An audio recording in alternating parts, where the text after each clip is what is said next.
Muppet Movie Podcast, which is actually a Muppet TV special podcast temporarily. This is the podcast where we watch A Muppet Family Christmas 2 minutes at a time and talk about it a lot. I'm your host, Ryan Rowe. I'm your other host, Anthony Strand. And today we are watching minutes 3 and 4 of A Muppet Family Christmas, in which Doc and Sprocket arrive at the farmhouse, and so do Fozzie and all his friends. This clip begins with the conclusion of the Muppets singing "We Need a Little Christmas," and then the title card. I think we kind of covered the song. Do you have any other thoughts about that, Anthony? No. Okay, so yeah, there's Ma Bear inside her house going over all the stuff she needs for her trip to Malibu. The doorbell rings. It's Doc and Sprocket. And now this is the 3rd minute of this special, and already this is the beginning of the crossovers, because Doc and Sprocket are from Fraggle Rock. Right, which this was my introduction to them. I don't know if it was for you. Did you see Fraggle Rock at that Yeah, I had age? seen Fraggle Rock by this time, yeah. Yeah, I don't think I saw Fraggle Rock until like 1999, when I was like starting to become an real online Muppet fan guy, you know? Yeah.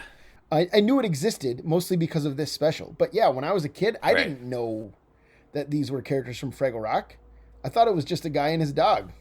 Yeah, and so Doc is played by Jerry Parks, as always. He's a very talented Irish-Canadian actor.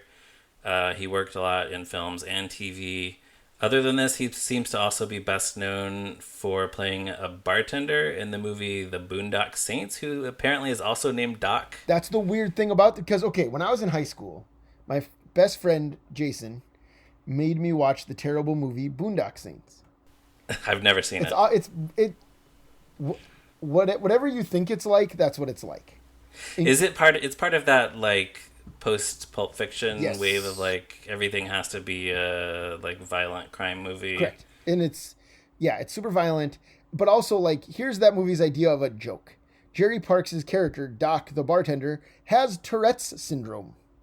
And so he just randomly yells profanities in the middle of his dialogue. And that's comedy. That's the joke.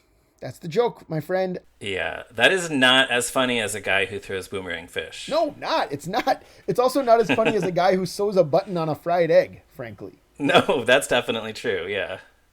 Or builds a collapsible bookcase with a horseshoe. Right, which are things Doc did on Fraggle Rock. Yes. Yeah, because it was like I was excited to see him, and then I'm just like, oh, why does he do it? Like, why? This is making me sad. But yeah, that's definitely the other role you hear about, right? Yes. Of course, he also played, he had a brief role as a priest in Short Circuit 2. It briefly occurred to me that there was a possibility that Tim Blaney, the puppeteer who played Johnny Five in Short Circuit 2, had worked on this, because there must have been a lot of puppeteers working on this for some of the crowd scenes. But if he did, I was not able to find him credited anywhere, so. Sure. Too bad. Yeah. So it turns out Doc is renting the farmhouse from Ma so he can have a nice, quiet Christmas in the country. Just him and Sprocket. That's his dog, Sprocket, he explains. It's so funny that you say that like that, because that's one of those lines. He's my dog, Sprocket. The delivery of it is burned into my brain because I've seen this so many times. Yeah. And listen to the audio, which, do we want to get into that right now? I'm not sure.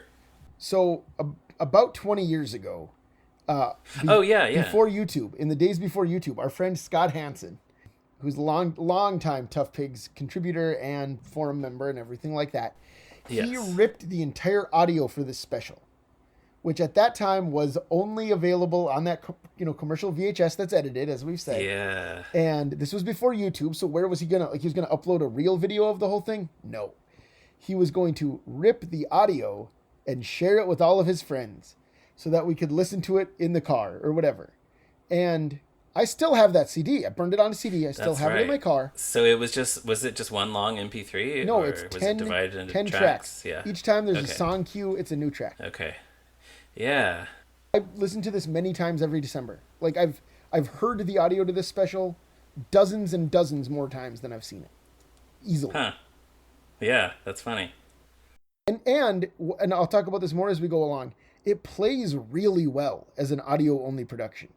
Like, here later in this clip, we're going to see the first instance of the icy patch. Well, just that whistle, that like, whoop, sound effect when people slip on the icy patch. Like, tells you exactly what's happening if you're not the slipping sound effect. Yeah.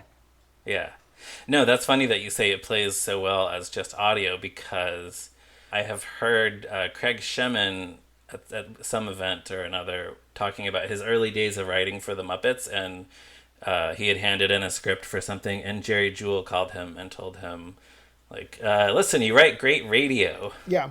Like, the dialogue is great, but you have to have the Muppets doing things. So. Right, and certainly there's a lot of visual humor in this as well. But, yes, that's true. My point is, when you can just hear the audio, it still works. Yeah. So, and we should mention, too, Sprocket, always great to see him. One of the, just, like, so easy to believe that Sprocket is a real dog. Right. At times. And on Friggle Rock, he was performed by Steve Whitmire. I assume it's Steve Whitmire playing him here again. I don't know why it wouldn't be. And yeah, like you say, he seems so much like a dog at all times. Yeah, he's so good. Like, if a dog, it's like the spirit of a dog. Yeah. in puppet form. If a dog could, had opposable thumbs and so on. And could almost verbalize his thoughts, because Sprocket does a lot of like, like, right. Kind of well, sound. There's in the episode where he actually goes into Fraggle Rock and meets Gobo, he can actually kind of go like, woo woo. He's trying to find Gobo. So yeah, I'm just very happy that Doc is in the special. It's like, Muppets work well with human guest stars, so Doc is the special guest star for this TV special. And like you say, I mean, it's right there in the title, Muppet Family Christmas. So he's part of the family. He's part of the family. Like, that's what's so great about it. That's our human guest star. It's not ABC star Tony Danza or something, you know? Right. They didn't need to bring in Bob Hope or, whoever. Right. So, yeah, it's great. And yes, as you alluded to, Ma does warn them that there's an icy patch over there by the door or in the doorway. I don't know if it's going to be possible to keep track of how many times characters slip on the icy patch, but I think we should try. Sure, yeah. So Doc stumbles a little bit on the icy patch, which is what prompts Ma to issue that warning. And then Sprocket slips a little bit on the icy patch, so that's 2. So keep that number in your head. The doorbell rings again, and without waiting for Ma to invite him in, Fozzie just opens the door. Like, the door just swings open in front of Fozzie. Yeah. And he says, ta-da!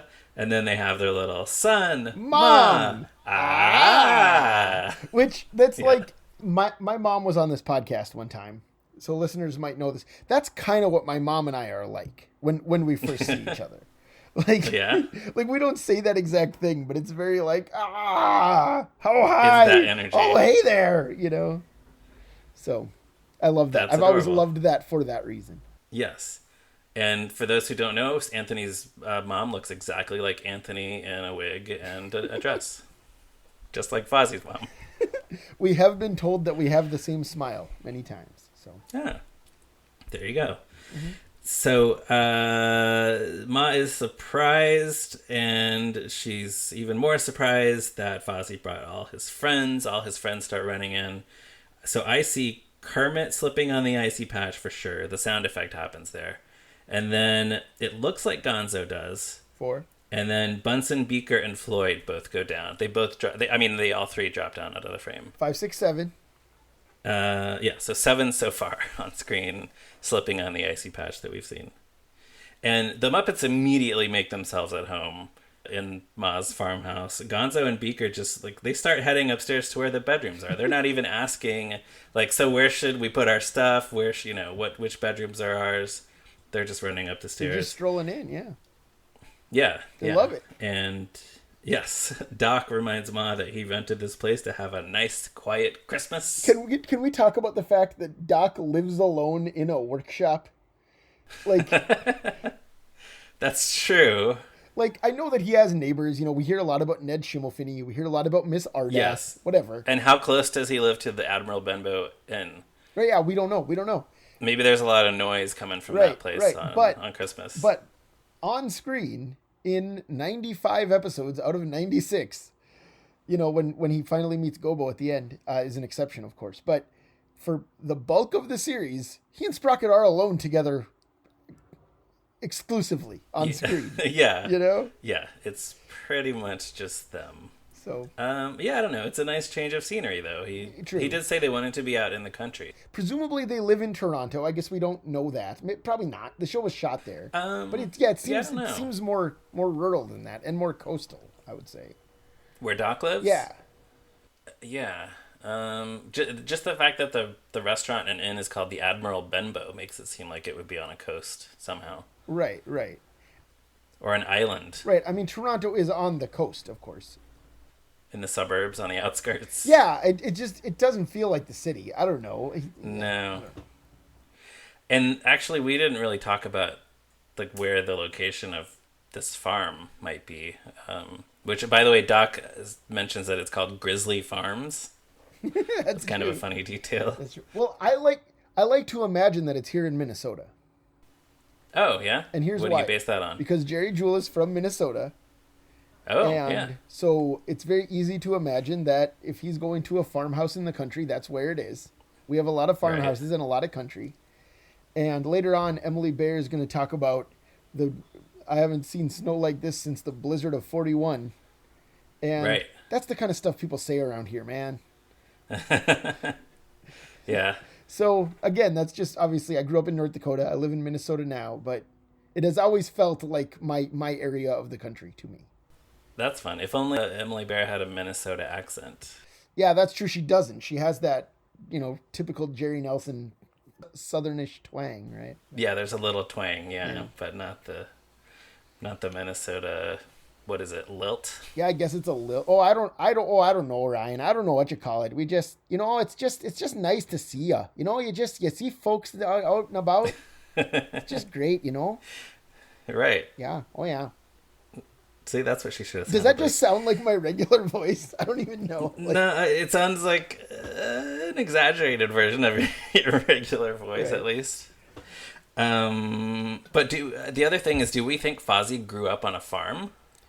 I guess so. I mean, is his mom a farmer, or was his dad a farmer? Maybe his dad was. I guess his mom could be a farmer too. She again, as someone whose two grandmothers were both farm wives, I think Emily Bear has real farm wife energy, frankly. But okay. Just the way that like a bunch of unexpected visitors show up and she's like, "Oh, I'll find rooms for everyone." She just rolls with it and goes into hospitality mode. Yeah, that reminds me especially of my paternal grandmother, who is very much like that. Okay. And who was the person who bought this special on tape. So, Oh, great. Yeah. Yeah. And then I guess we also don't know where Fozzie's dad is, if maybe he's, no longer alive or off somewhere else. Do you think that this special would be improved by a speech like the one in Garfield's Christmas when John's grandma eulogizes John's grandpa? The sweetest moment in that special? It is very sweet. Yeah, I really do like that moment in the Garfield special. I think they could have fit something like that into this. There's already enough sort of warm family togetherness in right, the yeah, special. I don't think we need it, but of course that's what it makes me think of. Like when you say that, it reminds me of right, Garfield. yeah. Right around the same time. That's 80 it was 5-ish, is that about right? Yeah, I was going to say maybe the year before this. Yeah. Or the year after. I'm going to look it up. I'm just going to pretend we knew it. It was definitely before 89. Yeah, 87. It's the same year. Oh, there you go. Wow. What a great year for Christmas specials on television. Wow. Yeah, apparently. I wonder what else there was that year.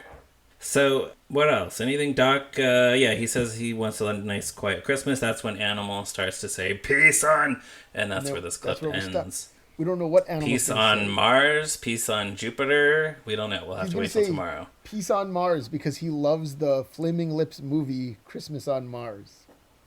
Oh, good. I could see Animal being a Flaming Lips fan. I could too, for sure. Yeah. Gonzo probably is, for sure. Yeah. But, that's all I have. Any final thoughts on this clip? No, I think that's all I have for this one again. All right. So we're coming back tomorrow. That's the plan, right? That's the plan. And we will have a guest starting tomorrow. We will have a series of guests starting tomorrow. So you can keep an ear out for that, everyone.